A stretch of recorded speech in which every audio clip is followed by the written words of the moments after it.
एक equity mutual fund की performance depend करती है उसके अंडरलाइंग पोर्टफोलियो पर, यानी कि उस फंड के अंडरलाइंग पोर्टफोलियो में किस तरह के स्टॉक्स सिलेक्ट किए गए हैं, सेक्टर एलोकेशन कैसा है। इसलिए मेरी कोशिश होती है कि जिन स्कीम्स में आप इन्वेस्ट करते हैं उन स्कीम्स के फंड मैनेजर्स और सीआईओ से आपको समय समय पर रूबरू कराया जाए।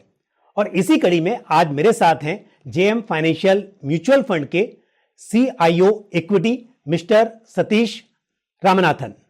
सर, स्वागत है आपका। मार्केट में काफ़ी उतार चढ़ाव बना हुआ है और हम देख रहे हैं काफ़ी समय से वोलेटिलिटी है। तो पहले तो इसी पर एक सवाल कि कब तक उम्मीद की जाए कि मार्केट थोड़े स्टेबल होंगे? ये हमारा मार्केट अभी इंटरनेशनल मार्केट के साथ अलाइन होने के वजह से थोड़ा वॉलेटिलिटी बढ़ गया है। और ये कारण है कि इंटरनेशनल जो यूएस और यूरोप में जो बातचीत हो रहे हैं, जैसा इन्फ्लेशन और इंटरेस्ट रेट बढ़ने वाले हैं, तो उस कारण से हमारा मार्केट भी थोड़ा वॉलेटाइल हो गया है। और ये ऐसा ही रहेगा थोड़े दिन के लिए, और वो हम सह करके SIP वगैरह रूट में थोड़ा इन्वेस्ट करना पड़ेगा। लमसम थोड़ा मुश्किल होगा। ओके, तो आप ये कह रहे हैं कि स्टैगर्ड मैनर में इन्वेस्ट करना चाहिए क्योंकि ये वॉलेटिलिटी बनी रहेगी। बट स्टिल अगर मैं बात करूं एक साल की, तो क्या आप ये मान के चलेंगे कि मार्केट रेंज बाउंड रहेंगे, या फिर एक साल के किसी सेक्टर्स या फिर मार्केट कैप के हिसाब से आप कुछ ऐसा कहना चाहेंगे कि पर्टिकुलर मार्केट कैप में ज़्यादा पोटेंशियल दिखाई देगा? इंडियन कॉर्पोरेट हेल्थ बहुत अच्छा है। अभी जो हम देख रहे हैं इस समय में, बहुत अच्छा है। और डेट इक्विटी भी कम है, प्रॉफिटेबिलिटी भी अच्छा है। और उस कारण से हमारा वॉलेटिलिटी थोड़ा कम हो सकता है कंपेयर टू इंटरनेशनल कंपनीज। मगर ग्रोथ थोड़ा कम हो सकता है क्योंकि इन्फ्लेशन की वजह से रॉ मटेरियल इनपुट कॉस्ट और मार्जिन थोड़ा कम हो सकता है। तो कॉर्पोरेट प्रॉफिट ग्रोथ थोड़ा कम हो सकता है, और उस कारण से हमारा मार्केट का रिटर्न भी थोड़ा नीचे आ सकता है। तो वो हम एंटिसिपेट करना पड़ेगा। और जो हमने देखा कि एक साल में निफ्टी का रिटर्न 0 to नेगेटिव हो गया, वो हो सकता है कि और 6 महीने में भी हमारा रिटर्न लो ही रहेगा।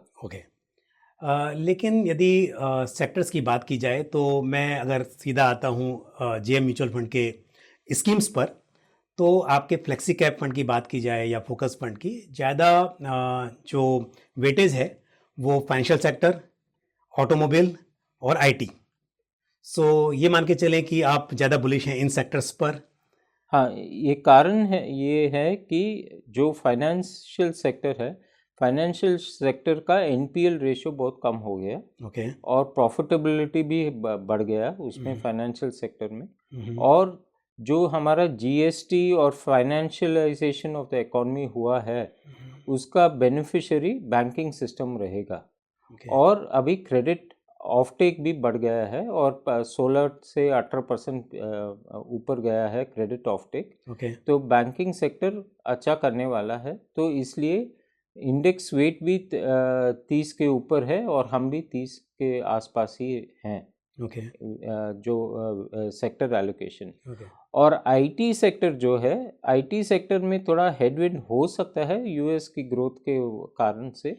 मगर हमारा IT sector dollar linked revenues मिलता है और कैश फ्लो भी अच्छा है। इस कारण से हम IT सेक्टर भी रखे हैं, क्योंकि वो that will be a dollar hedge for the portfolio. Growth अगर है तो अच्छा रहेगा, मगर ग्रोथ भी नहीं है तो भी हमारा IT सेक्टर का प्रॉफिट्स प्रोटेक्ट हो सकता है। और तीसरा आपने जो बोला ऑटोमोबाइल में जो हुआ 2 साल पहले, इनपुट कॉस्ट बढ़ गया और सेमीकंडक्टर शॉर्टेज भी हो रहा था, और इसलिए वो आउटपुट कम हो गया। और अभी सब प्रॉब्लम्स थोड़ा कम हो रहा है। जैसे इनपुट कॉस्ट, स्टील का भाव कम हो गया, और एल्युमिनियम का भाव भी कम हो गया और सेमीकंडक्टर शॉर्टेज, चिप शॉर्टेज अभी नहीं है, तो आउटपुट भी हो रहा है, क्रेडिट अवेलेबिलिटी भी अच्छा है और नए नए मॉडल भी आ गए हैं जो ईवी में आ गए हैं, तो डिमांड भी अच्छा है, रोबस्ट है एंड रूरल इनकम भी बहुत अच्छा है क्योंकि अभी मानसून ठीक तरह आ गया और हमारा जो इंटरेस्ट रेट भी कम है, तो क्रेडिट में 2 व्हीलर्स और 4 व्हीलर्स खरीद सकते हैं लोग। Okay, so financial services, IT, automobile, health care में हमारा एलोकेशन न्यूट्रल ही है, मगर हम इंडस्ट्रियल सेक्टर में थोड़ा वेट अधिक रखा है क्योंकि हमारा इंडिया में मेक इन इंडिया का स्कीम है, PLI स्कीम है, एक्सपोर्ट्स भी हो रहा है और जो यूरोप में कॉस्ट ऑफ प्रोडक्शन बढ़ गया क्योंकि करंट का भाव बढ़ गया और बहुत महंगा हो गया, तो प्रोडक्शन इंडिया को आ सकता है यूरोपियन कंपनी से। जापान का प्रोडक्शन भी इंडिया कर रहे हैं जो ट्रैक्टर्स में हो रहा है, तो we expect industrial exports to also pick up और इस कारण हम इंडस्ट्रियल्स में भी वेट अधिक रखा है। अच्छा, आईटी सेक्टर में अच्छा करेक्शन देखा गया है, तो इसके बाद में अगर हम वैल्यूएशन की बात करें, सो कैसे लगते हैं वैल्यूएशंस आपको? जो अभी आईटी सेक्टर का वैल्यूएशंस है वो प्री कोविड लेवल्स में ही अभी आ गए हैं। जो अक्टूबर से जो करेक्शन हुआ है तो ऑलमोस्ट 30% का करेक्शन हुआ है और ये करेक्शन के वजह से वैल्यूएशंस रीजनेबल हो गए हैं। ओके, अगर हम बात करें मार्केट कैप्स की, so large cap, mid cap, small cap, किस तरह के मार्केट कैप्स में आपको ज़्यादा पोटेंशियल लगता है, या हम ऐसे कहें कि आने वाले समय में अगले 1-2 साल में या तो ये कह सकते हैं कि सभी मार्केट कैप्स में सिलेक्टेड स्टॉक्स में अच्छी अपॉर्चुनिटी है, या फिर ऐसा कहा जाए कि एक पर्टिकुलर मार्केट कैप ज़्यादा परफॉर्म अच्छा करेगा या ब्रॉडर मार्केट को आउट परफॉर्म करेगा? मिड कैप्स में जो एडवांटेज है, मिड कैप्स में वो कंपनीज छोटे हैं और ग्रोथ अधिक हो सकता है। ओके, पहले ज़माने में मिड कैप्स बहुत वॉलेटाइल थे क्योंकि उनका डेट इक्विटी लेवल हाई था। अभी डेट इक्विटी लेवल कम हो गए हैं तो उनका अर्निंग्स वॉलेटिलिटी कम हो गया। और इस कारण हमारा मिड कैप पोर्टफोलियो थोड़ा लेस वॉलेटाइल हो गया, जो पहले ज़माने में थे बहुत वॉलेटाइल थे। तो हमारा प्रिफर्ड एलोकेशन मिड कैप्स में है।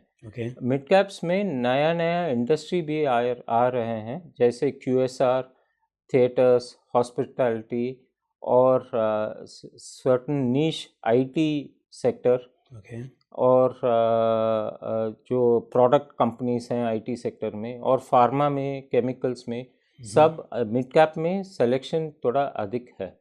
तो उस कारण में इसे ग्रोथ लेने के लिए मिड कैप्स ज़रूरी है।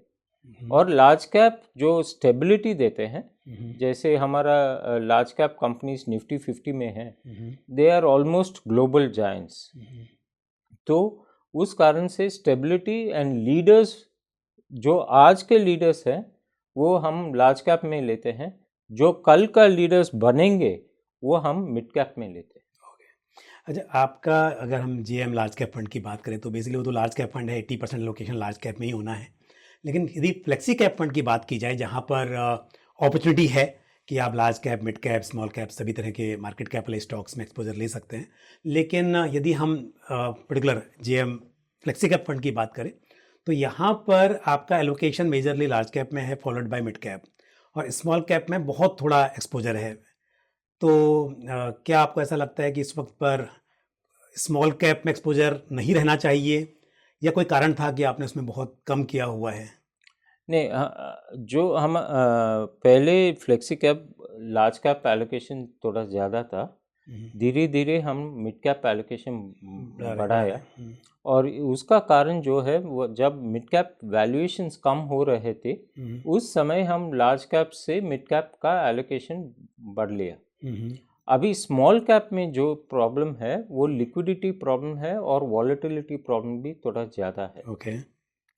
जो अगर वैल्यूएशंस ज़्यादा करेक्ट होता है तो उस समय हम स्मॉल कैप भी ले सकते हैं। ऐसा बायस नहीं है कि स्मॉल कैप नहीं लेंगे और या तो मिड कैप ही लेंगे या तो लार्ज कैप ही लेंगे, क्योंकि ये फ्लेक्सी कैप फंड है, इट कैन गो एनीवेयर। जो हम फंड मैनेजर जो वैल्यूएशंस देखते हैं और अपॉर्चुनिटी देखते हैं उसके वजह से हम जो भी सेलेक्ट कर सकते हैं वो कर लेंगे। ओके, अच्छा, इंटरनेशनल मार्केट के बारे में मतलब आप कुछ कहना चाहेंगे कि वैल्यूएशन कैसे लग रहे हैं आपको, क्योंकि बहुत से इन्वेस्टर्स इंटरनेशनल इक्विटी में या थ्रू म्यूचुअल फंड्स इन्वेस्ट करना चाहते हैं, तो इस वक्त पर ग्लोबल वैल्यूएशन की बात की जाए, इक्विटी की बात की जाए, तो वो कैसे लगते हैं आपको? अगर हम इंटरनेशनल मार्केट देखते हैं, मैं तो इंटरनेशनल मार्केट का एक्सपर्ट नहीं हूँ, मगर जो हमारा व्यू है हम बोल सकते हैं, we think US market will be the most resilient market. Europe में थोड़ा कन्फ्यूजन अधिक है और चाइना में अभी तो क्लैरिटी नहीं दिख रहा है। तो अगर इंटरनेशनल मार्केट में इन्वेस्ट करना है तो यूएस मार्केट देख सकते हैं। अच्छा सर, क्योंकि आपका वैसे तो खैर इक्विटी में आप तो बहुत अच्छा रिच एक्सपीरियंस रखते हैं, लेकिन मिड कैप की बात की जाए तो आपने कुछ मिड कैप फंड्स बहुत बड़े बनाए, तो एक बड़ा एक्सपीरियंस रहा है। तो यहाँ पर जेएम में मिड कैप फंड लेकर आने का कोई प्लान है? हाँ ज़रूर, वो हमारा सेबी का अप्रूवल भी हो गया है।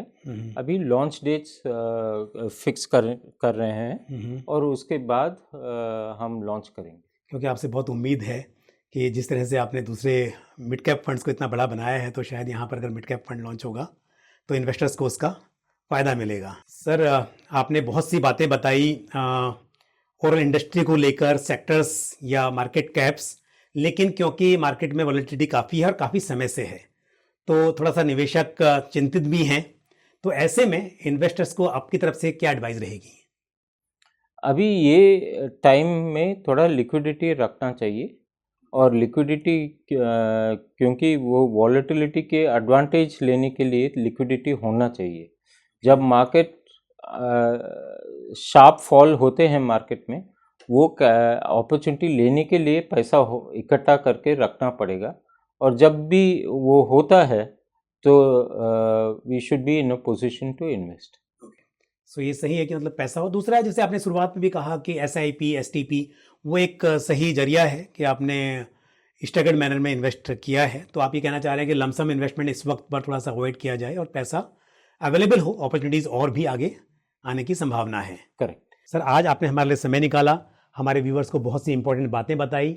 मुझे उम्मीद है इससे हमारे व्यूअर्स को और इन्वेस्टर्स को बहुत फ़ायदा मिलेगा। Thank you very much. Pankaj ji, धन्यवाद। Can meet again and it has been a pleasure to be on your channel. इसी के साथ मुझे भी दीजिए इजाज़त। आज के इस वीडियो में इतना ही। अगले वीडियो में फिर आपसे मुलाकात होगी। Thank you. जय हिंद। म्यूचुअल फंड निवेश बाजार जोखिमों के अधीन है। योजना से संबंधित सभी दस्तावेजों को ध्यान से पढ़ें।